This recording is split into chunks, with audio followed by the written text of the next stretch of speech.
Having issues with this G43 polymer 80 slide. I have this one that I made already. This one works good. I swapped all the parts from this one to this one. Same issues with the trigger. I swapped all the parts and I'm still having the same issues. I don't know why with this one.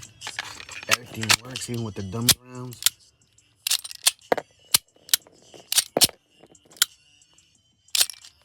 See what I'm saying?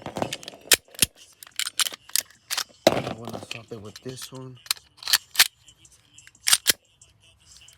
see, my trigger won't reset. And like I said, I replaced my parts with this one and the same shit. Anyone else? Gladly appreciate.